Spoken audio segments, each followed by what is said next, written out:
Silencium. Sāksim šī vakara literāro vakaru ar Filistra Jāņa Zīmuri ilustrēšanās referātu par haosu. Lūdzu, Jāni.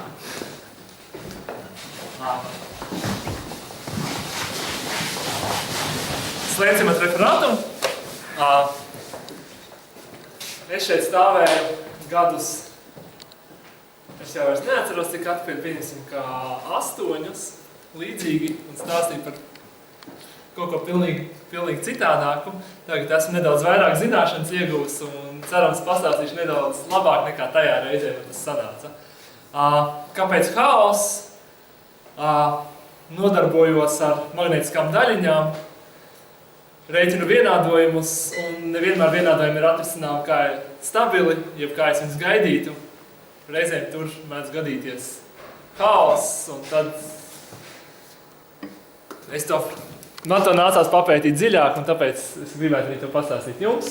Tātad haoss ir cēlies no grieķu valodas vārda haoss, kas sākumā grieķiem nozīmēja tukša, bezgalīga telpa, kas eksistēja pirms visām lietām. Vēlāk bet vēlāk romieši šo te haosa definīciju nedaudz izmainīja. Kā neapstrādāts bezformas masa, kurā pasaules arhitekts ievieš kārtību un harmoniju. Mūsdienās, kā jums šķiet, kas ir haoss? Jā, tas ir manas māsas sistēmas. Tas ir ļoti labs variants. Nekārtība ir ļoti labs variants, tātad nekārtība, jā, un jeb neregularitāte. Un galvenais, par ko es mēģināšu pastāstīt, ir rakstīts, kāpēc laikziņas melo. Es varētu teikt arī, kāpēc nevar prognozēt laiku nākamajam gadam, nākamajiem 2 gadiem, varbūt nākamajai nedēļai. Tātad sāksim ar, kāpēc laikziņas melo. Dažādi varianti. Variants numur 1. Varbūt mums ir nepilnīgi modeļi. Jau cik ilgi cilvēki ir mēģinājuši paredzēt laiku, mūsdienu tehnoloģijas attīstās, zinātne attīstās, tomēr mēs labāk paredzēt īsti nevaram. Tā kā iespējams, ka tie nav modeļi, daži cilvēki joprojām uzskata, ka mums ir nepilnīgi modeļi. Otra problēma ir ļoti daudz nezināmo. Mums praktiski ir jānosaka visās zemeslodes vietās temperatūra, ātrums, spiediens, lai noteiktu laika prognozu, tā kā ir ļoti daudz nezināmo. Tomēr mēs viņus diezgan daudzās vietās mēram. Šobrīd laika stacijas ir Latvijā vairāk nekā 1. Latvija ir gana maziņa uz lieliem mērogiem. Bet varbūt tomēr tur kāds cits zemūdens akmens, kāpēc mēs to nevaram prognozēt laikapstākļus. Tātad par laika prognozēm. Pirmais, kurš pateica, ka iespējams, ka kaut kas ir neparedzams, kaut kas varbūt vienādojumi ir uzrakstīti pareizi, bet viņi nedod precīzi atrisinājumu, bija Henri Poincaré, kas pētīja 3 ķermeņu problēmu un atklāja, ka nelielas izmaiņas sākuma nosacījumos noved pie dramatiski atšķirīgām trajektorijām. Vēlāk Edvards Lorents 61. gadā veids pētījumus un 63. gadā šos pētījumus publicēja, un viņš atklāja, ka laikapstākļu prognozes, modeļi, kas tajā laikā tika izveidoti, ir ļoti jūtīgi pret to, cik precīzi mēs uzdodam sākuma nosacījumus. Vai mēs pasakam, ka mums temperatūra ārā ir 1,2 grādi, vai mēs pasakam, ka ir 1,20001 grāds. Tas kardināli izmaina laikapstākļu prognozi, teiksim, jau pēc pāris nedēļām. Un vēlāk 72. gadā Lorenss ar šo savu pētījumu uzstājas Amerikas Zinātnes attīstības asociācijas sanāksmē, kur viņa draugs ieteica virsrakstu šai prezentācijai, kā vai tauriņa spārnu vēziens Brazīlijā var izraisīt tornado Teksasā. Šķiet nedaudz neticami, ka tas varētu notikt aptuveni šādi. Ir diezgan patumšs. Droši vien šitas man. Tas varētu izskatīt aptuveni šādi.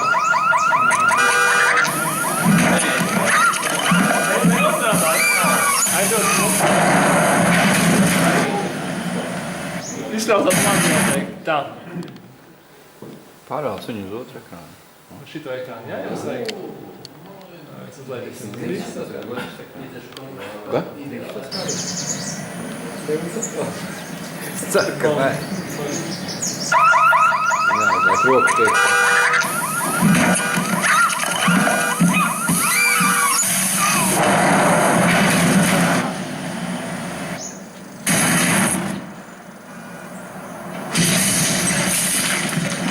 Life comes at you fast. Be ready with Nationwide. Investments, retirement, insurance.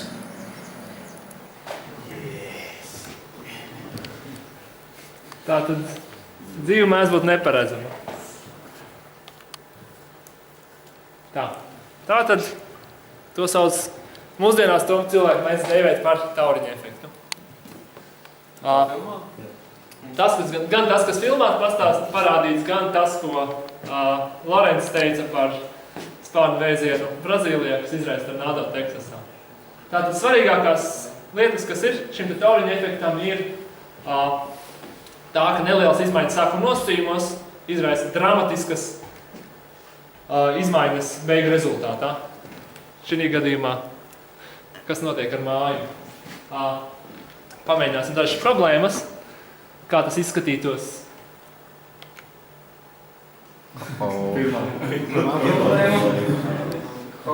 Cannot connect internet. Jā, internetā, jā. Kāpēc nav interneta? Uzskatšķinu viņš neķēr. Bija? CQ2 limited. Tad nebūs man interneta? Labi, skumji būs. Disconnect vēlreiz. Varu kaņetē, Reconnect. Agnzina paralēli. Kāds var aizskēt paprasīt. Do it. Could you do it?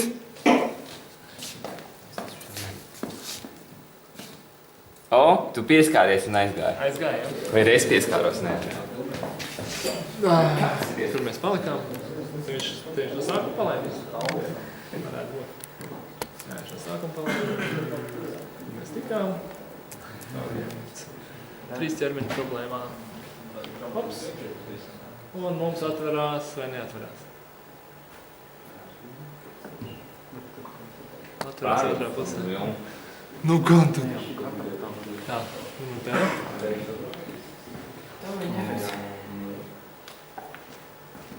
Tā, mēs esam lielākas izvēles varam dabūt.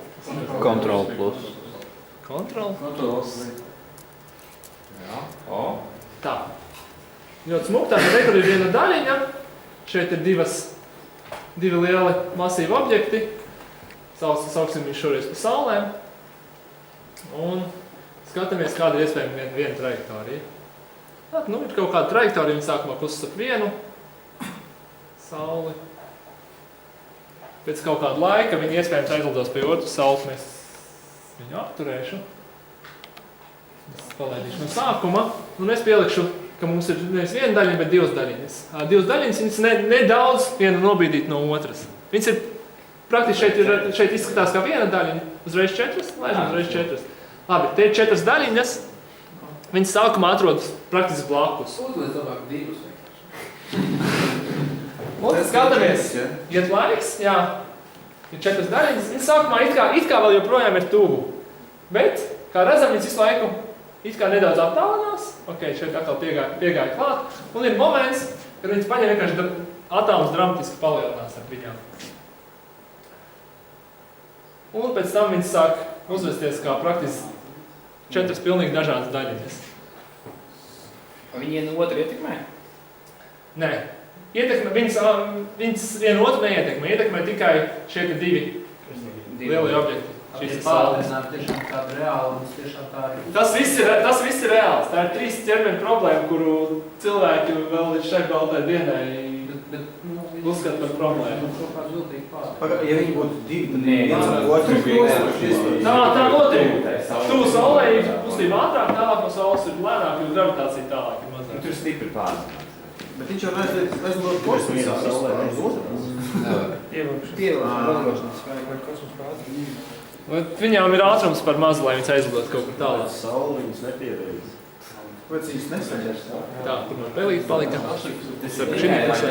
Tajā gadījumā Saule nav paskatījās. Saule ir vienkārši liels masīvs objekts, un ap viņam blakus ir mazāk masīvs objekts. To otru apšaubām. Tu saki, viņš ir Labi. Tā, tagad mēs paskatīsimies citu problēmu, kas ir dubultais svārsts. Tas viņš izskatīsies tā, ja es to man redzētu. Reku. Dubultais svārsts izskatās tāds, ka ir viena bumbiņa striķīti un piekārta galā otra bumbiņa arī striķīti. Tātad mēs uzreiz uzliksim 2 daļiņas, ja es atcerētos, kā to varēja darīt. Pārlikšu savējo pusi.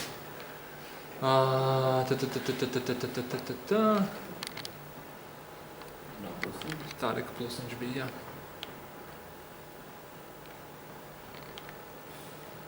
Te mums ir 2 daļiņas, un es viņas sazūšu savu pusi. Nē.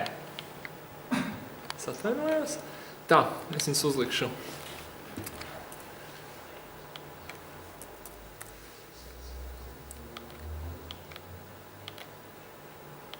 Saka, uzliksim ļoti līdzīgu sākuma nosacījumus, bet viņi atšķirsies pa ļoti nelielu distanci. Un mēs noteikti mēs viņu palaižam. Tad tur ir 2 svārsti, viens aiz otra. Viņus sākumā nevar redzēt, jo viņi abi svārstās kopā. Sākuma nosacījumos es izmainīju sākuma stāvokli pa 1000 daļu. Sākumu redzēt. Faktiski kopā. Un lieku jau sāk parādīties nevēlas atšķirības. Kādā būtu? Tie ir vienkārši fizikāli vienādojumi. Kāpēc ir vienādi? Vienkārši var... Nē, novirzīja par 0,00, jā. Novirzīja par 1000 daļu. Vienam ir sāku 1,4 un otram es vienu daļu neizvilžīju 1,401. Kas tāds novirzīja? Es sākuma stāvokli. Sākuma stāvokli viens bija tādā stāvokli, otrs. Bišķi, pat ar uzpūtu, ar elpu. Un viņas aizgāja pavisam pilnīgi jau dažādi. Tik ātri, ko tad novirzīja? Ko tik ātri? Tas nebija ātri. Tur sākumā cik ilgi kopā tur turēja. Tev viss aizgāja šau. Nu jā, tā arī tas ir. Kaut kādām brīdiem viņi nenonāk beigās, ka viens otru nav pārcīmējis viens otru. Kas tad? Nav tā, ka pietiekami ilgi sekojot līdz šiem 2, sanāk tā, ka viņš atkārto savu kustību. Nē, tas nav periodisks. Nav periodiskais cikls, ne? Nē. Lai būtu haoss, īstenībā ir jābūt tā, lai tas cikls būtu neperiodisks. Ja būtu periodisks, tad nebūtu haosa. Šitie mehāniski kaut kas kustās vai? Tas ir mehāniski, jā. Mehāniski datārā uz ekrāna. Tātad te bija 3 ķermeņu problēma un dubultais svārsts. Sistēmas ļoti vienkāršas. Vienkārši fizikālai vienādojumi. Bet, kā redzam, viņi rada jau haosu. Tātad nav jābūt nekam sarežģītam, lai radītu haosu. Kā Andru gadījumā māsa gan jau neko sarežģītu nedara, bet viņa haosu istabā tikai tā ir rada.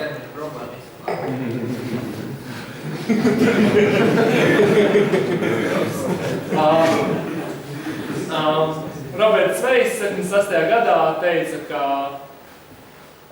lai mēs būtu veiksmīgāki ne tikai zinātnē un izglītībā, bet arī ikdienas politiskajā un ekonomiskajā dzīvē mums vajadzētu saprast, ka vienkārši dinamiska sistēma nenozīmē vienkārši dinamiskā darbība, jeb attīstība.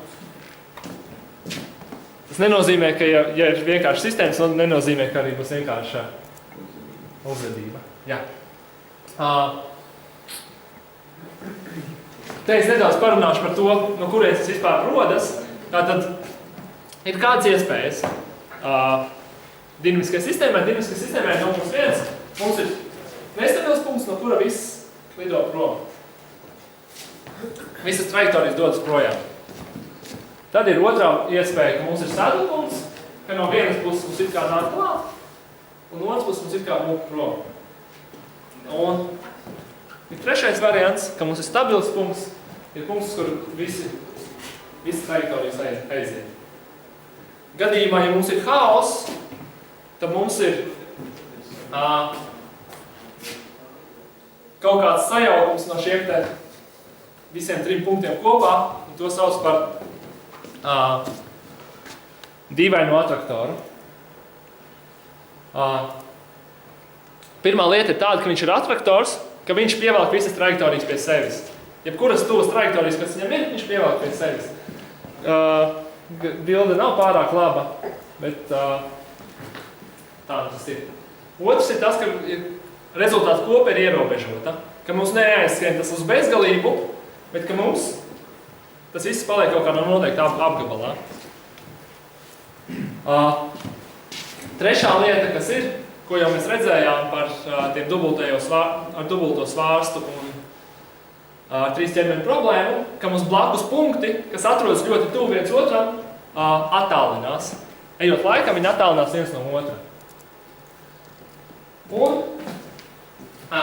ceturtā lieta ir tāda, ka kā jau jebkurai dinamiskai sistēmai, jebkuras trajektorijas nekrustojas. Lai panāktu, ka mums šī sistēma nenostājas uz stabilu stāvokli, bet ir kaut kāds haoss, mums ir jābūt vismaz 3 vienādojumiem. Nu, tas, lai izpildītos tas, ka trajektorijas nekrustojas. Tas tāds sīkums. Runājot par blakus punktiem, viņi attālinās eksponenciāli. Tagad es pamēģināšu nelielu skaitlis eksperimentu uztaisīt, ko nozīmē attālinās eksponenciāli. Tā. Mēs paņemsim, atvērsim Excel, kurš jums arī kā atvērās ļoti skaisti. Tātad, man ir sākumā kaut kādā attālumā, attālums ar punktiem ir kaut kāds 0,01. Nu, šobrīd pieņemsim, ka tas ir precizitāte, ar kādu mēs varam nomērīt temperatūru ārā. Ar multimetru var mēģināt kaut ko tādu nomērīt. Tad tur ir kaut kādi, tad mums ir kaut kāds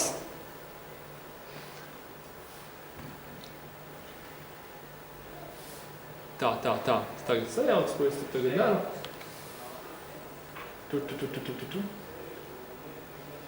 Okay. Jā, tas ir precizitāte, ar kādu mēs viņu mēram, un skatāmies, kas notiek gadījumā, ja mums laiks iet uz priekšu. Teiksim,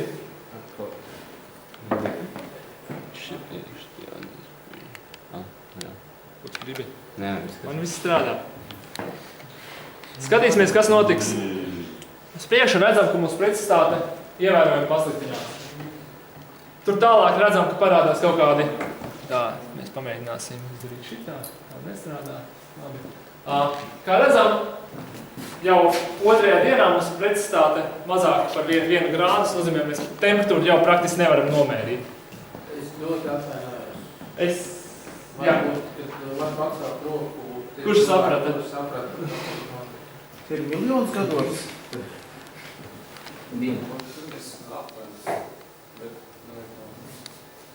Labi. Pieņemsim, pastāstīšu tā, ka mums sākumā grafiku uzzīmē. Grafiks neuzzīmēs. Es pastāstīšu, kas tur notiek. Tātad mums ir sākumā precizitāte, kādu mēs varam nomērīt laika šodien. Ja 0. dienā ir precizitāte 0,01, mēs veicam, kas? Pieņemsim, ka temperatūra. Šodien varam nomērīt precizitāte 0,01. Mēs uztaisam kaut kādu modeli, kas prognozēs, kāds būs laiks nākamajā dienā, aiznākamajā dienā un tā tālāk. Ja mums šis mūsu modelis ir haotisks, tad pēc dienas mēs jau pentūru reiz nomērīt tikai ar precizitāti 0,14, uzmodelēt, cik precīzi būs. Pēc 2 dienām mēs jau varēsim, praktiski nevarēsim nomērīt temperatūru. Pēc 3 dienām un tā tālāk, tur jau ir galīgi skāstis. Formula ir vienkārši eksponente. Laiks pakāpē eksponente. Pieņemsim, ka mēs tagad uzlabojam mūsu modeli, un mēs tagad varam nomērīt to visu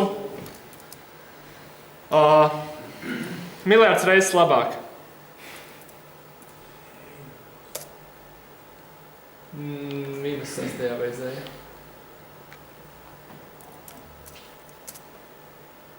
Un skatāmies, ko mēs ieguvām, ka mēs tagad jau varam temperatūru nomērīt 4 dienas.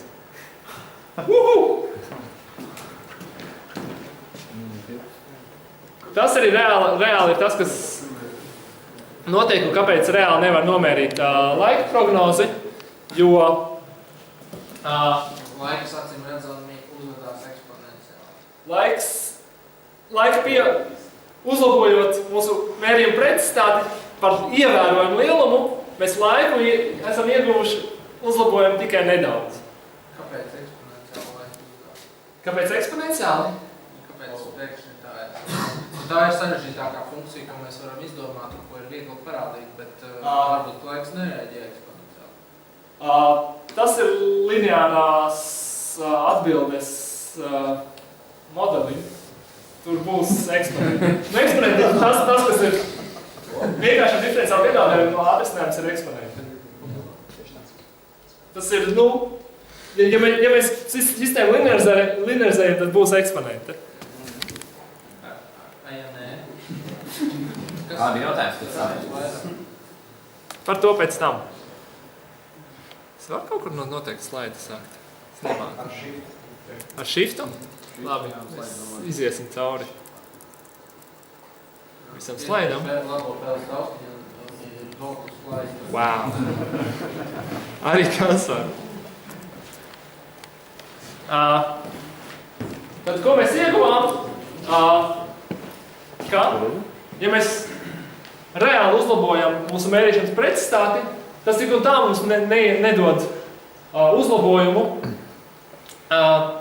mūsu modelī, cik ilgi mēs, tas tikai nedaudz uzlabo laiku, cik ilgi mēs varēsim ticēt mūsu rezultātiem.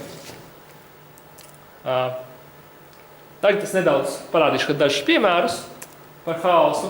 Vienkāršākais haosa piemērs ir metamie kauliņi vai monētas mešana. Nedaudz citādāk uzmetam, jau uzkrīt pavisam cits cipariņš. Vēl ir sistēmas ar daudz daļiņām, šī gadījumā ideāls gāzes modelis, kas arī ir haotisks, nedaudz citādāk sāk kustēties kā daļiņa. Uzreiz pavisam citas trajektorijas ir kopā. Šeit vēl no fizikas ir turbulenta ūdens plūsma. Kā jau stāstīju par daudz ķermeņu problēmām, varbūt ne tikai 3 ķermeņu problēma, varbūt arī vairāk ķermeņu problēma.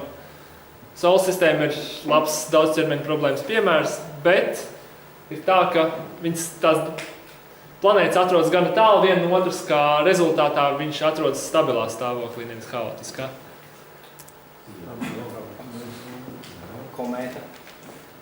Komēta, kas nāk iekšā, gan uzvedas haotiski, ja viņa lido tuvu dažādām planētām. Tā tad vēl ir konvektīvās plūsmas gaisā, atvainojos. Un haoss ir iespējams ne tikai fizikā, bet arī citos priekšmetos. Šeit ir zīmēts ekonomiskais burbulis, bet tikpat labi tie var būt kādi sociālai procesi, kādās, ja kas, ko var cilvēks referendums Krimā, Krievijas rīcība un citas tam līdzīgas lietas ir arī gara haotiskas sistēmas. Tātad galvenie rezultāti, ko mēs esam ieguvuši par haosu, to, ka īstermiņā mēs varam pateikt kaut ko par to, kas notiks nākotnē. Ilgtermiņā mēs īsti to nevaram. Ko darīt? Mēs varam mēģināt aprasīt kaut kādas varbūtības. Kāda varbūtība, ka viņš aizies tur, kāda varbūtība, ka viņš aizies tur. Mēs varam rēķināt kaut kādas vidējās vērtības, kur ir vērtības, kurās viņš visbiežāk pie kādām vērtībām viņš drīzāk tieksies. Mēs varam mēģināt noteikt intervālus, kuros viņa atradīsies tās vērtības mums nepieciešamas zināt. Un kā arī citas statistiskās metodas, ar kurām statistiķi ir labi pazīstami. Un nestatistiķiem varbūt tas pārāk daudz neko nenozīmē.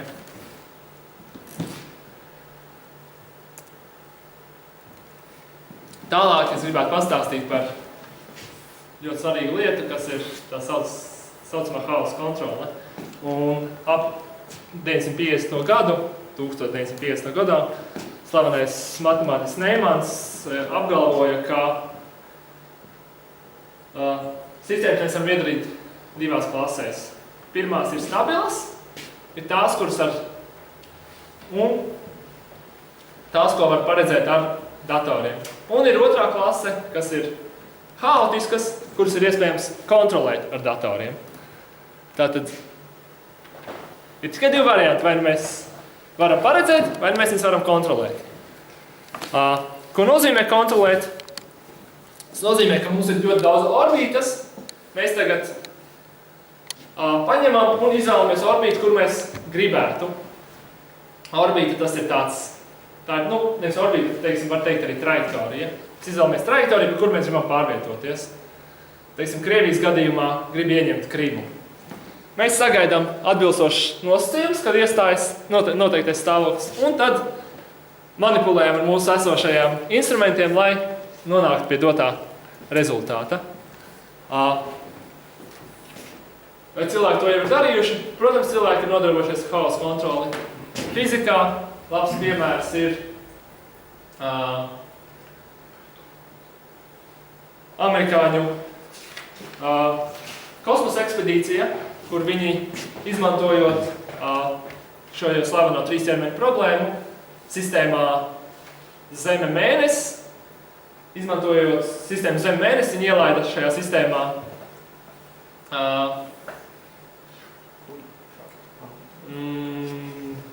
raķeti vai izpētes zondi, ar kuras palīdzību viņi no šīs sistēmas izlidoja vēlamajā virzienā.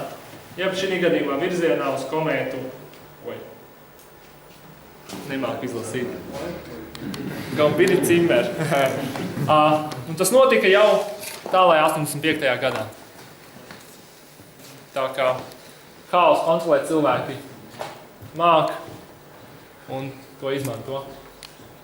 Kā tas notiek? Tas parasti notiek pateicoties. Viens ir tas, ka galvenais veids, kā viņi to izdara, ir tas, ka mēs izvēlamies noteikti trajektoriju, un tajā brīdī, kad mēs nedaudz novirzamies no šīs trajektorijas, mēs pieliekam nelielu spēku, lai mēs atkal atgrieztos pie šīs mums vēlamās trajektorijas. Un tādā veidā mēs ar ļoti mazu spēku palīdzību kustamies pa izvēlēto trajektoriju. Nākamais būs hausa sinhronizācija. Daži varbūt zina.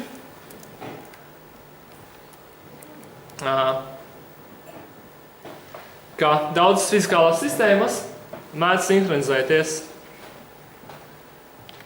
Ko nozīmē sinhronizācija? Es tūlīt mēģināšu nodemonstrēt.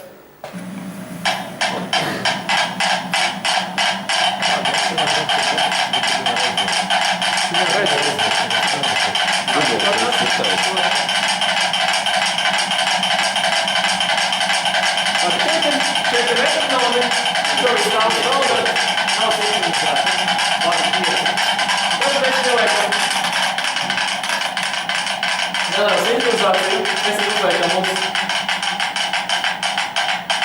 dēlīšas, ar ko viņi sāk sinhronizēties. Kā redzam, viņi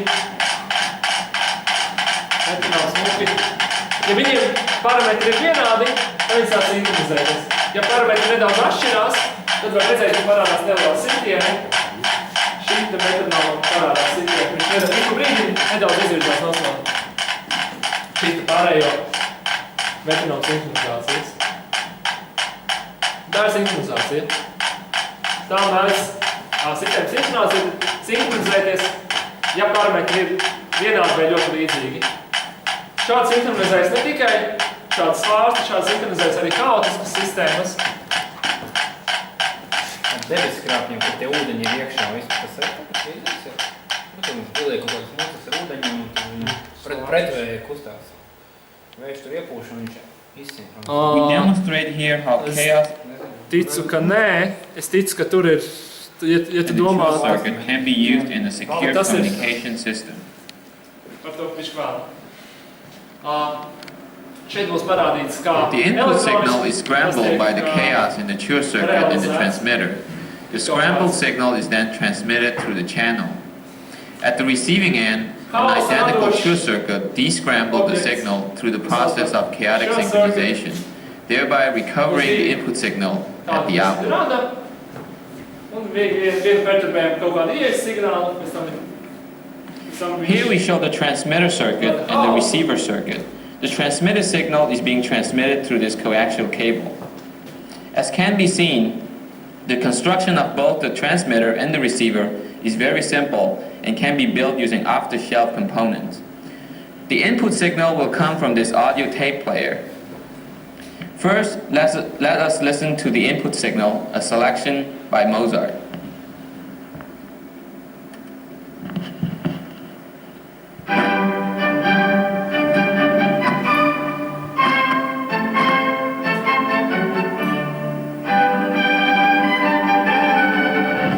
Next, we listen to the scramble signal.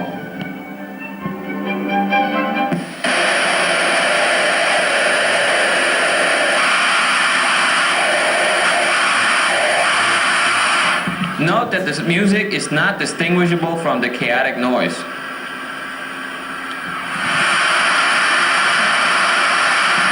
The scramble signal is then transmitted to the receiver.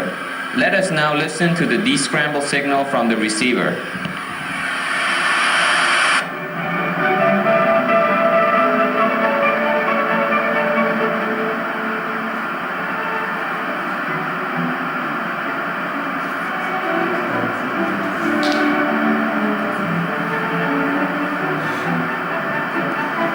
Tātad šeit bija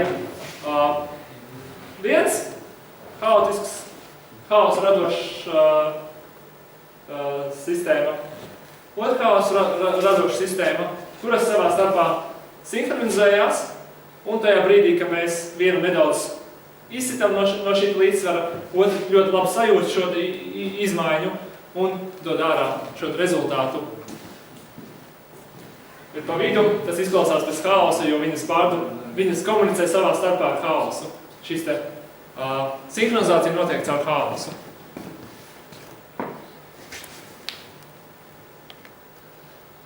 Tā.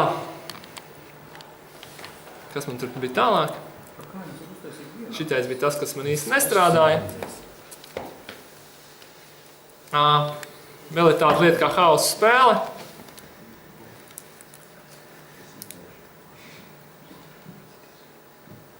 Juhu, bet tas man īsti nestrādāja. Un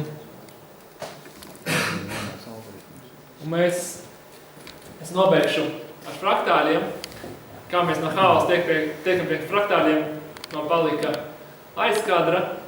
Kas ir fraktāļi? Kas ir fraktāļi? Fraktāļi ir tāds, ka mums ir galvenais objekts, kurš sadalās mazākos objektos. Un kā šis mazākais objekts ir līdzīgs šim galvenajam objektam. Un tā tālāk. Kā redzam, šeit ir lielā lapiņa, mazā lapiņa, tāpat kā lielā lapiņa, mazākā lapiņa atkal ir lielāka, ir līdzīga lielajā lapiņa un tā tālāk. Nu, te ir daži piemēri. Papards lapa, parasta lapa, ziedkāpurs, saulespuķīte un zibens un tam līdzīgi. Jā, referātum exist. Paldies par uzmanību. Par haosa spēli pastāstīšu tiem, kuriem interesēs un varēsim mēģināt uzspēlēt.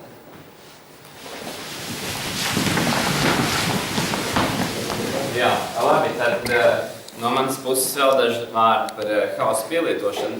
Tad 50., 60., 70., 80. un arī 90. gados, kad konstatēju šo te haosa parādību, tad es saskatīju milzīgas iespējas, neuzvaramas iespējas telekomunikāciju jomā.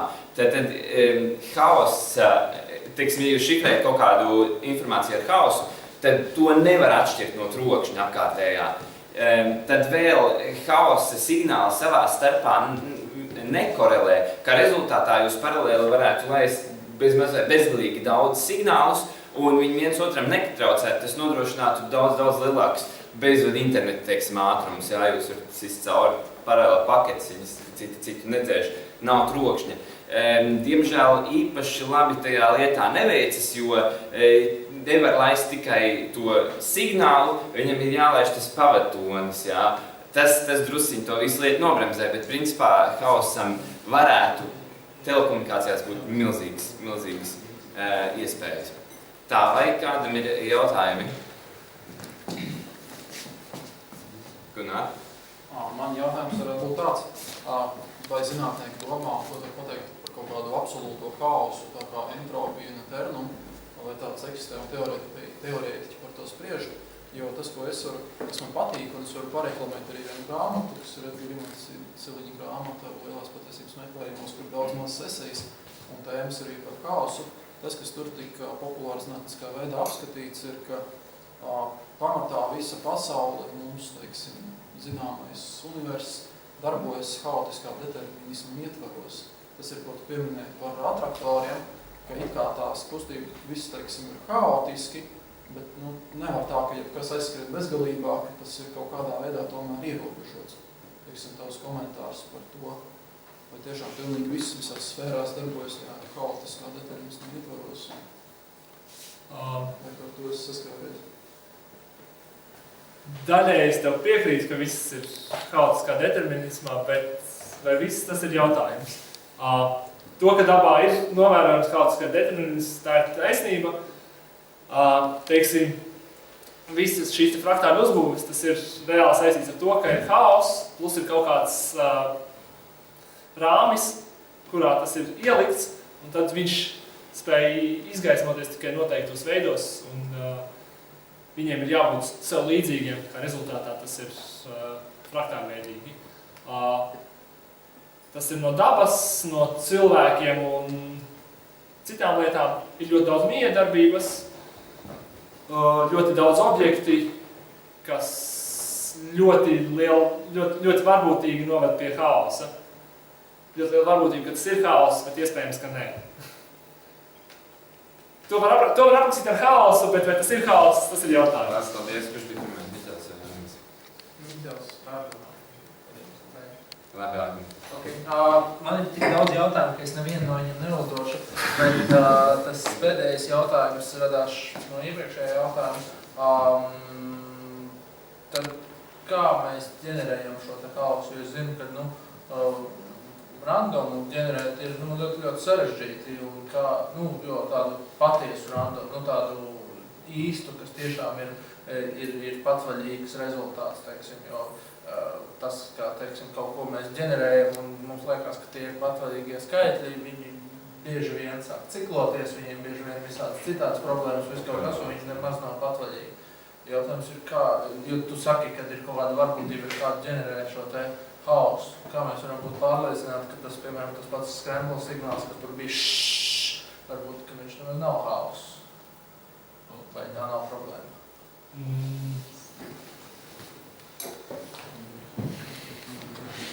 Šeit var izsnākt atbildēt. Tad sekojošais.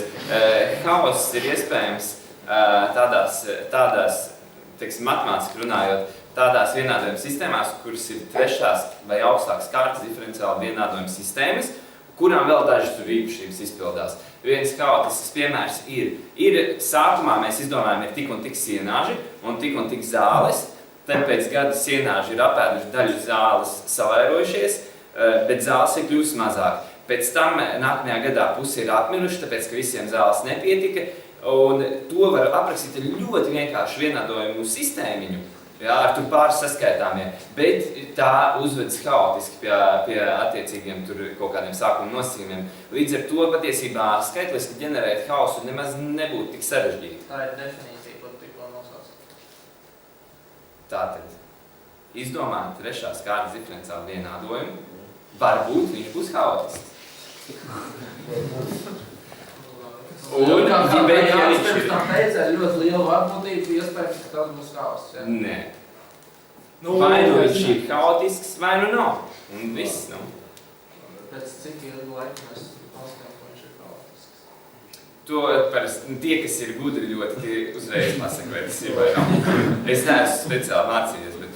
Ja tas nav ciklisks, tad tas ir haotisks. Tā var teikt, jā. Ja viņš neiet ciklisks vai ka viņš ilgā laikā pāriet līdz DC režīmā, tas ir ciklisks. Tas, nu jā, tie nav vispārēji ir haotiski. Nu. Ir stabili, cikliski un ir haotiski. Kāpēc visas ticības ir cikliskās ticības? Nē, viņas spēlē spēli burbulis plīs. Tas nozīmē, ka tur, kur es zīmēju atraktoru. Sasaucās attikai tēmu.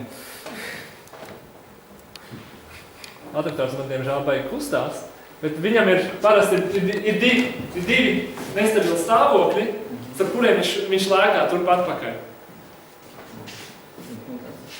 Viņš vienbrīd staigā pa vienu, tad sajūt, ka nebūs labi, un hops aizlec uz otru, un tad ap to dzīvojas. Tā kā sajūt, ka nebūs labi, un lec atkal uz otru pusi. Teiksim, jā. Man bija cits jautājums. Dzīve mūs attīstās noteikti haotiski. Mēs piedzimstam, beigās nomirstam, bet pa vidu visiem ir dažādas. Tad dzīve attīstās pēc būtības pēc haosa likumiem. Tas nozīmē, ka ja mēs pareizi izvēlamies trajektoriju, mums jāpieliek ļoti mazi spēki, lai sasniegtu dzīvē to, ko mēs gribam. Es pareizi sapratu no tavas prezentācijas. Ja mēs nospraužam pareizus mērķus, un mēs uz viņiem ejam, mums ļoti mazi spēki jāpieliek, lai viņus sasniegtu. Mums jānosprauž pareizie mērķi. Man interpretācija tāda jautājuma ir jānosprauž pareizie mērķi, jo ir mērķi, kurus sasniegt būs ļoti grūti, un ir mērķi, kurus būs sasniegt ļoti viegli. Nu, jāatrod mēnesis. Ir jāatrod pareizais mērķis. Ja tu izvēlaties nepareizo mērķi, tas būs grūti. To pātrinājumu. Un pareizajā brīdī tev jāsāk, tur, protams, uz viņu tiekties. Bet, jo ātrāk sāks, jo ātrāk. Bet jā. Kāpēc tad nav, varētu būt kaut kāda iespēja, ka mums ir kaut kāds slēptais mainīgais, par kur mēs īsti vēl nezinām, kurš tā kā atrisināt visus šos te jautājumus. Varbūt, ka tomēr mēs visi esam determinēti, vienkārši mēs nemākam vēl visu precīzi aprakstīt. Haoss arī determinēts. Tas haoss, par kuru Jānis runāja, tas ir determinēts. Viņš ir determinēts, viņš ir pilnīgi precīzi noteikts. Ja mēs zinām precizitāti līdz bezgalīgai zīmēs komatu, mēs varam precīzi izreikināt nākamo stāvokli. Ja ciklis līdz bezgalīgi ilgi. Vienīgi, ja mēs nezinām pilnīgi precīzi, tad mēs nezinām, kur mēs aiziesim. Tā kā determinisma jautājums šis neatrast.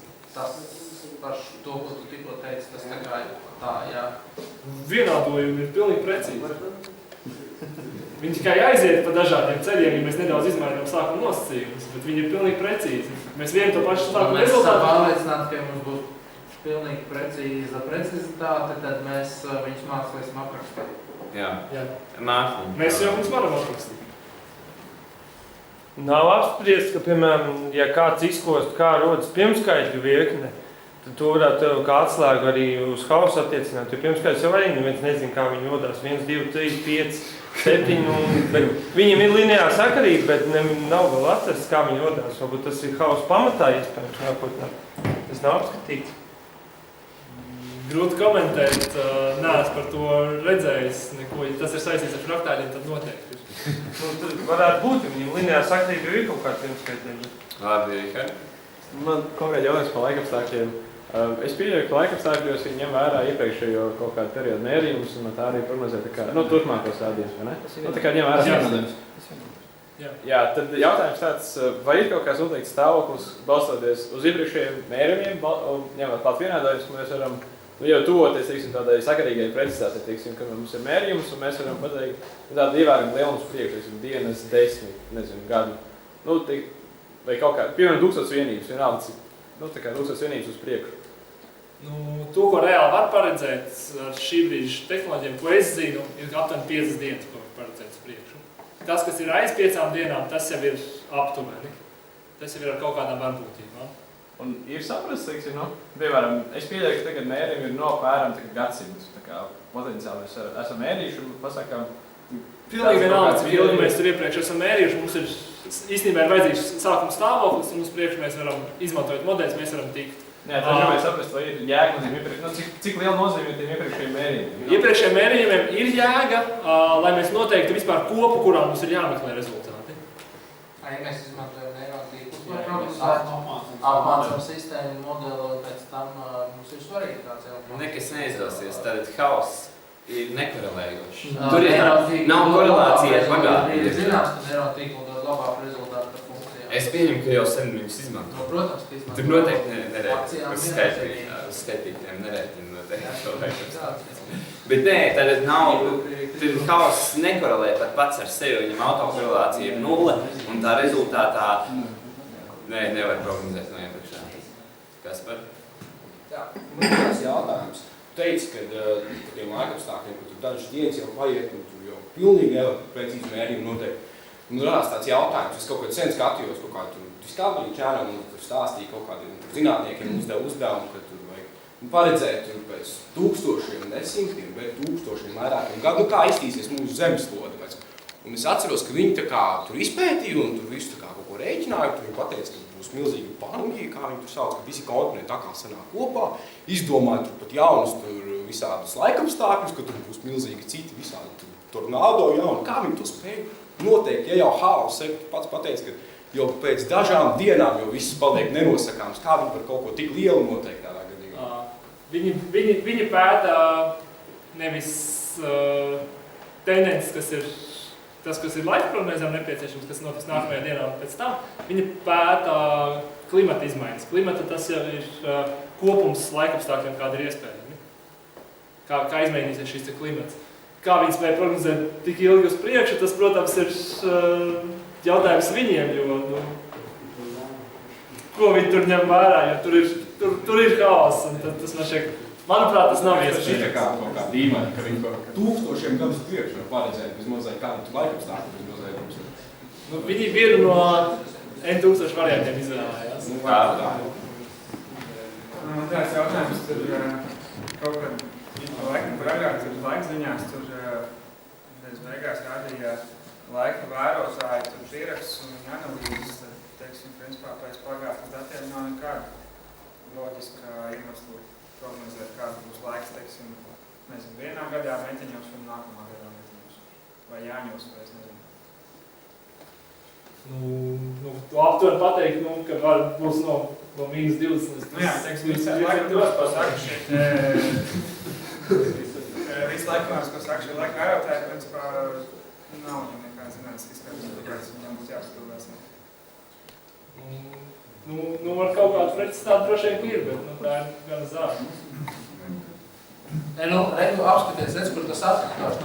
Mēs zinām, ka pēc kaut kāda brīža viņš būs kaut kur šeit, un mēs zinām, ka viņš pēc kaut kāda brīža būs kaut kur šeit. Un tas tikai parāda, ka Jāņos, visticamāk, viņš kaut kur šeit būs. Tā arī notiek. Jā, bet kurā no tiem viņš būs, to mēs īsti nezinām. Jā, bet ar precizitāti vai nolīdz 10 mililitri vai tur, teiksim, litrs, tur nav vajag svarīgi. Galvenais, ka līdz. Jautājums par precizitāti, kādu mums vajag. Elmār? Kā tu pats domā vispār, vai mūsdienu tehnoloģijām, piemēram, mūsdienu tikai nākotnes tehnoloģijām, kas būs tuvākajos 500 gados? Tad būtu iespējams izmērīt, piemēram, mums pulksteni, kas mērīs visu, kas manī notiek, man temperatūra apkārt, mitruma apkārt, ko es ēdu, kas man stresu, sirdību vispārējo, kas iespējams paredzēt to, kurā manā gadā sāksies no pirmā veža šūna, arunas, vai arī, kad man parādīs pirmais simtmēs mācekļus samis. Kā tu domā, vai vispār kaut kas tāds būs iespējams nākotnē? Tas ir tāds viedoklis. Mans viedoklis ir tāds, ka, ja tev būs šāds pulkstens, viņš tev pateiks, beidz šito darīt, jo citādi tu parādīsies vēža šūna pēc 3 dienām. Pēc 2 nedēļām. Tas, Viņš tev pabrīdinās pirms tam, kad tev to vajadzētu beigt darīt. Vai viņš varēs paredzēt, kad tev tas parādīsies? Visdrīzāk, ka nē. Viņš tev spēs brīdināt par simptomiem, par tiem, viņš spēs brīdināt par to, ka tas varētu notikt. Tuvākajā laikā, tālākā laikā. Sabiedrības reakcijā no kāda no modeļa, jo šobrīd ir tik noteikti modeļi, kas kaut kā ir vērti kaut ko. Noteikti, bet es ar to nenodarbojos. Vēl kāds jautājums? Kas tā? Jā, rasismu vēlēs. Es citu, ka tas haoss, ko stāstīt, determinās. Tas nozīmē laikam to, ka viņš tā kā ir iespējams noteikt tomēr, kā viņš tur kustēsies. Ja uztais ļoti precīzi to visu to formulu, cik saprot to sistēmu kaut kādā. Sistēma ir ļoti vienkārša. Bet iespējams ir paredzēt, ja ir tur visi apstākļi. Tad ir iespējams, tā teorētiski, hypothetically speaking, ņem vērā pilnīgi visus faktorus, kas ir pasaulē, un uztaisīt kaut vai tādus formulu sistēmu, pēc kuras mēs tiešām varam paredzēt nākotnē. Vai arī, un to var attiecināt arī uz cilvēkiem, mēs ņemam.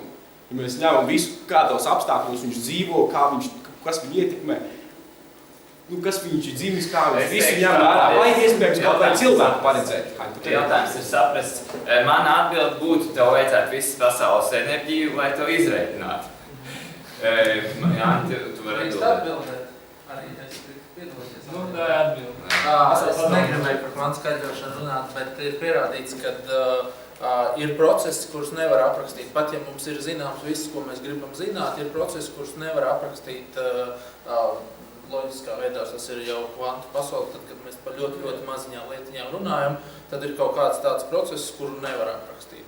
Tas ir atsevišķu tēma, atsevišķu par kvantiem nevajag šeit uzdot jautājumus, lūdzu, nē.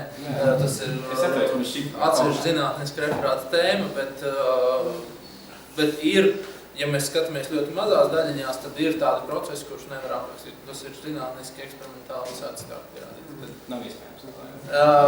Es nezinu, iespējams, ka makrosistēmas, kā mēs cilvēki, var aprakstīt, bet ja mēs iebraucam ļoti, ļoti dziļi un ļoti maziņās vienībiņās skatāmies, tad nevar.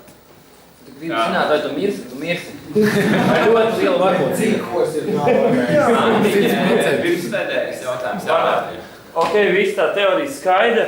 Latvijā, cik cilvēki nodarbojas, ko viņi pēta, kur viņi ņem tam naudu, kas notiek Latvijā šo visu pētniecību. Tavu pieredzi, Agņu pieredzi, nezinu, pārējo. Ko dara matemātiķa datori, man nav mazākās nojausmas. Bet Latvijā šo, piemēram. Par šo? Kāpēc tu esi to saskāries? Kāpēc es esmu ar to saskāries? Es varu pastāstīt savu pieredzi, kāpēc es esmu ar to saskāries. Kā jau teicu, es pētu magnētiskas daļiņas. Un viņas kustas, un ir kaut kāds noteikti, mums ir magnētiska daļiņa rotējošā magnētiskā laukā. Pie kaut kādā parametru vērtībām ir iespējams, ka šī kustība kļūst neperiodiska. Un man sākumā bija doma, ka tas ir haoss, pēc tam man sanāca to, ka īsti haosa nav, ka tā ir neperiodiskas vienkārši kustība. Kas tas ir precīzāk, tas man vēl ir jāpapēta dziļāk. Vēl mans vadītājs stāstīja, ka vajag papētīt haosu, tā kā viņš noteikti ar par to zina, un viņš arī ir veicis pētījumus, kas saistīti ar to, kas notiek matemātiskajos un datoratos, kas ir vairāk saistīts, manuprāt, ar šo haosu. Man grūti pateikt. Latvijā neviens nepēta tādas lietas, kuras nenes finansiālu.